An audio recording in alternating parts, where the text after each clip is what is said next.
safe and sound during these extremely difficult times of COVID-19 pandemic.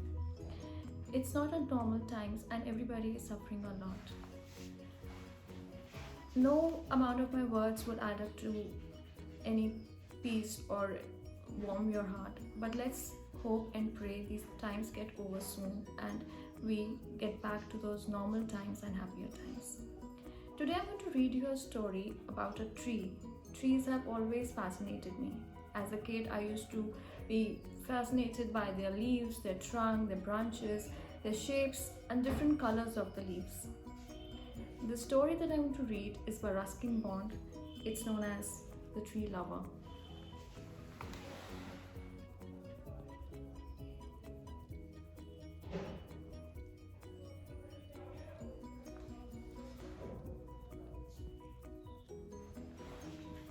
I'm Jasleen Kaur, so let's read the story The Tree Lover by Ruskin Bond.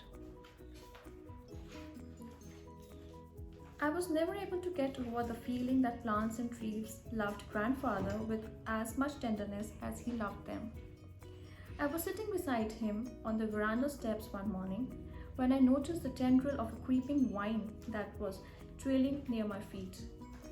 As we sat there in the softest sunshine of a northern India winter, I saw that the tendril was moving very slowly away from me and towards grandfather. 20 minutes later, I had crossed the veranda step and was touching grandfather's feet. This is probably a scientific explanation for the plant's behavior, something to do with light and warmth. But I like to think that it moved that way simply because it was fond of grandfather. One felt like drawing close to him. Sometimes when I sat alone beneath the tree, I would feel a little lonely or lost. But soon as grandfather joined me, the garden would become a happy place, the tree itself more friendly. Grandfather had served many years in Indian Forest Service, and it was natural that he should know and understand and like other trees. On his retirement from the service, he had built a bungalow on the outskirts of Dera, planting trees all around it, limes, mangoes, oranges and guavas. Also eucalyptus, jacaranda and the Persian lilac. In the fertile Doon Valley, plants and trees grew tall and strong. There were other trees in the compound before the house was built, including an old peepal, which had forced its way through the walls of an abandoned outhouse, knocking the bricks down its vigorous growth. Peepal trees are great show-offs. Even when there is no breeze, their broad-chested, slim-waisted leaves will spin like tops, determined to attract your attention and invite you into the shade. Grandmother had wanted the peepal tree cut down, but grandfather had said, "Let it be. We can always build another outhouse." The gardener, Dukhi, who was a Hindu, was pleased that we had allowed the tree to live. Peepal trees are sacred to Hindus, and some people believe that ghosts live in the branches. "If we cut the tree down, wouldn't the ghost go away?" I asked. "I don't know," said grandfather. "Perhaps they could come into the house." Dukhi wouldn't want under the tree at night.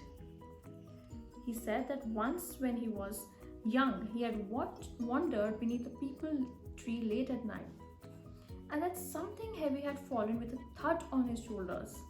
Since then, he had always walked with a slight stoop, he explained. "Nonsense," said grandmother, who didn't believe in ghosts. He got his stoop from squatting on his hunches year after year, reading with that tiny spade of his. I never saw any ghost in a peepal tree. The peepal trees all over India, and people sometimes leave offerings of milk and flowers beneath them to keep the spirits happy. But since no one left an offerings under a tree, I expect the ghost left in disgust to look for peepal trees where there were both boat and lodging. Grandfather was about 60, a lean, active man who still rode his bicycle at great speed. He had stopped climbing trees only a year ago. When he had got to the top of the jackfruit tree, he had been unable to come down again. We had to fetch a ladder for him. Grandfather bathed quite often but got back into his gardening clothes immediately after the bath.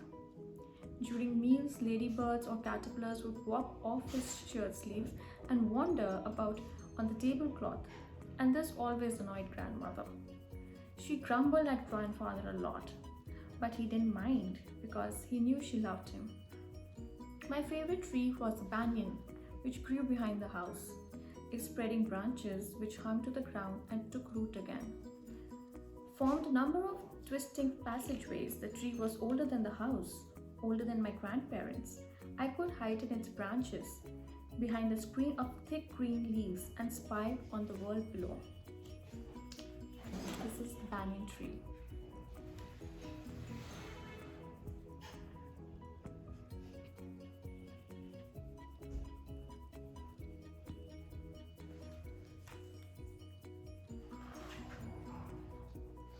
The banyan tree was a world in itself, populated with small animals and large insects. While the leaves were still pink and tender, they would be visited by the delicate map butterfly who left her eggs in their care.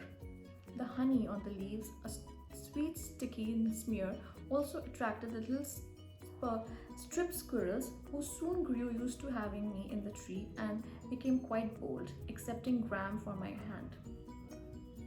At night, the tree was visited by the hawk cuckoo. Its shrilled, nagging cry kept us awake on hot summer nights.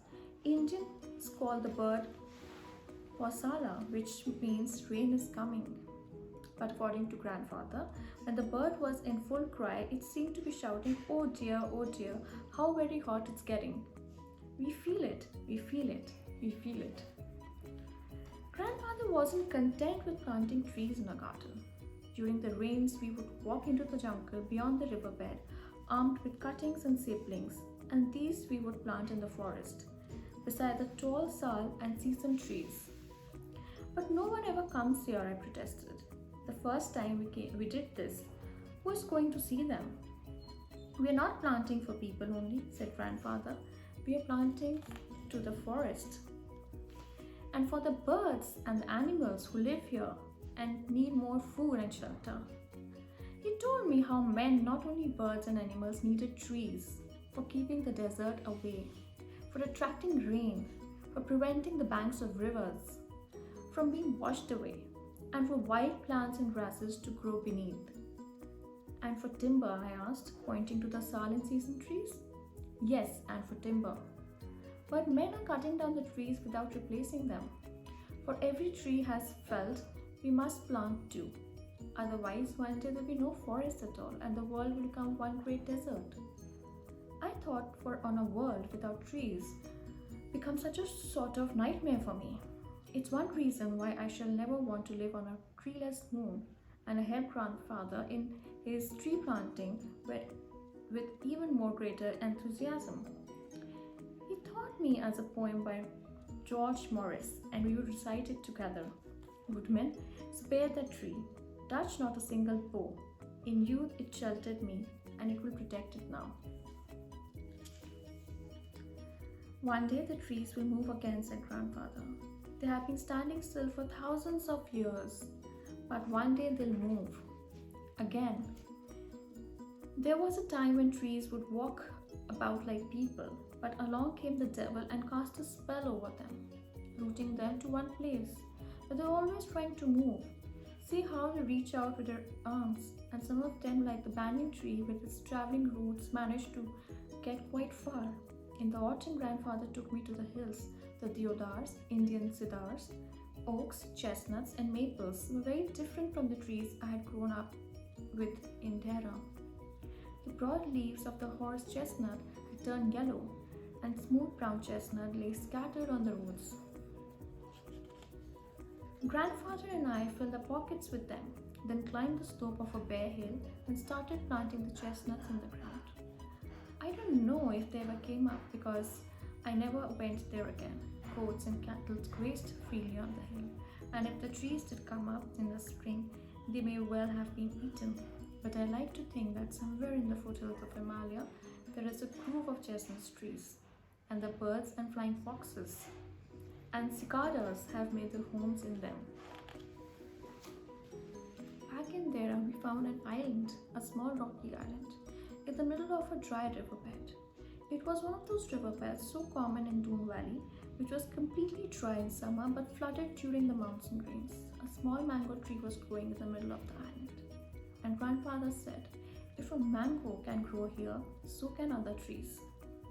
As soon as the rains set in, and while the river could still be crossed, we set out with a number of taramint, Lebanon, and coral tree saplings and cuttings, spent the day planting them on the island. When the monsoon set in, the trees appeared to be flourishing. The monsoon season was a time for rambling out. At every turn, there was something new to see.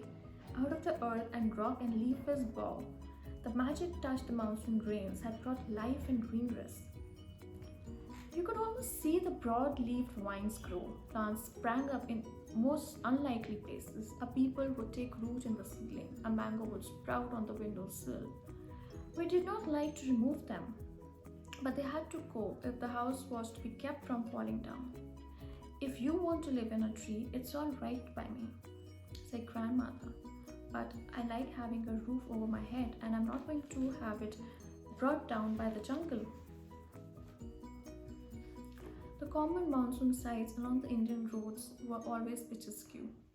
The wide plains with great herds of smoke-colored, delicate-limbed cattle being driven slowly home by the night, accompanied by several ungainly buffaloes and flocks of goats and black long-tailed sheep.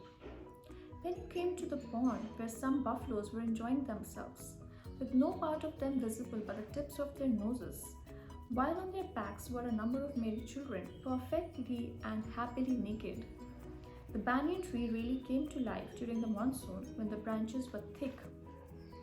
With scarlet figs, humans couldn't eat the berries, but many birds were gathered in the tree, gossipy, rosy pastors, quarrelsome miners, cheerful bulbuls and coppersmiths, and sometimes a noisy cooing crow feasted on them, and when night fell, the birds were resting. The dark flying foxes flapped heavily about the tree, chewing and munching loudly as they clambered over the branches. The tree crickets were a band of willing artists who started their singing at almost any time of the day, but preferably in the evenings. Delicate pale green creatures with transparent wings, they were hard to find amongst the lush monsoon foliage, but once found, a tap on bush or leaf on which one of them sat would put an immediate end to its performance. At the height of monsoon, the banyan tree was like an orchestra, with the musicians constantly tuning up birds, insects,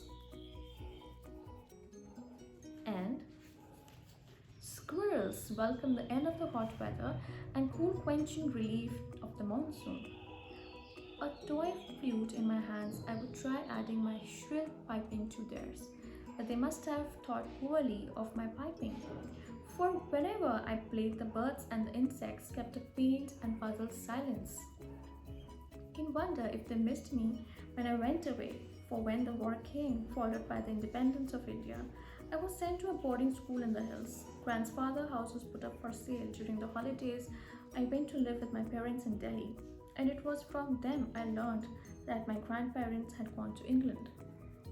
When I finished school, I too went to England with my parents and was away from India for several years. Recently, I was in Dehra again, and after first visiting the old house where I found that the banyan tree had grown over the wall and along part of the pavement, almost as though it had tried to follow grandfather, I walked out of the town towards the riverbed. It was February, and I looked across the dry water house. My eye was caught by the spectacular red plumes of the coral blossom. In contrast to dry riverbed, the island was a small green paradise. When I walked across to the trees, I noticed that a number of squirrels had come to live in them, and a quail, sort of crow peasant, challenged me with a mellow, "Who are you? Who are you?" But the trees seemed to know me. They whispered among themselves and beckoned me nearer. And looking around, I noticed that other small trees and wild plants and grasses had sprung up under the protection of trees we had placed there. The trees had multiplied. They were walking. In one small corner of the world, grandfather's dream was coming true, and the trees were moving again. So this was the end of the story. I hope you liked it as much I did reading it. Trees have phenomenal attraction in them. I feel that there is some kind of magical power around them. If you start observing trees, you will realize that they are living beings which have heartbeats, which have families, which have children, and they pass their messages too. With that, let's hope for another next interesting story next week. Until then, bye.